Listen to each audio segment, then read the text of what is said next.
Friends, ఇంట్లో చెట్టుకి కొన్ని కాకరకాయలు దొరికాయి. నాకు కాకరకాయలు కనిపించాయంటే ప్రాణం లేసొస్తుంది. చాలా బాగుంటుంది. పిల్లలు ఇష్టంగా తినరు, బట్ నేను వాళ్ళకు పెట్టడానికి ట్రై చేస్తా.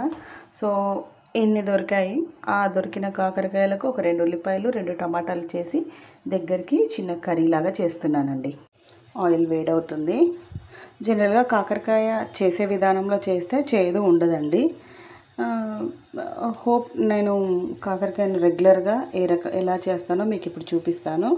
బట్ ఇలా చేస్తే ఖచ్చితంగా చేదు అన్నది ఉండదు. బాగుంటుంది.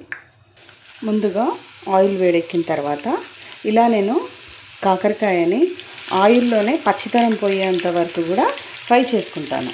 కొంచెం వేగిన వెంటనే ఉల్లిపాయ ముక్కలు వేసుకోవాలి. అప్పుడు అది ఆ పచ్చితనము ఈ ఉల్లిపాయలు 2 ఒక్కసారి వేగిపోయి చక్కగా రోస్ట్ అయిపోతాయి. చూసినట్లయితే ఉల్లిపాయతో పాటుగా కాకరకాయ 2 కూడా సైమల్టేనియస్గా మంచి రోస్ట్ అవుతుంది. అలా రోస్ట్ అయినప్పుడు చేదు అన్నది కూడా తగ్గిపోతుంది ఆటోమేటికల్గా. దగ్గర పడింది. ఇప్పుడు నేను టమాటో వేసుకుంటున్నాను. ఇందులో దగ్గర పడింది. టమాటా మగ్గిందండి. ఇప్పుడు మనము పసుపు, కాస్తంత రాక్ సాల్ట్ వేసుకుంటున్నాను. అలానే ఒక 1/2 స్పూన్ కారం వేసుకుంటున్నాను. అంతా అల్లం పేస్ట్ వేసుకుంటున్నాను. సో ఇప్పుడు ఇదంతా కూడా కాస్త దగ్గర పడనివ్వాలి.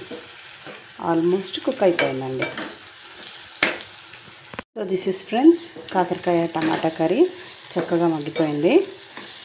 మనం ఇప్పుడు దీన్ని స్టవ్ ఆఫ్ చేసుకోవడమండి. ఇలా చేస్తే కర్రీ చేదు కూడా ఉండదు. హోప్ నేను చేసిన విధానం మీకు నచ్చింది అనుకుంటున్నా. Thank you for watching.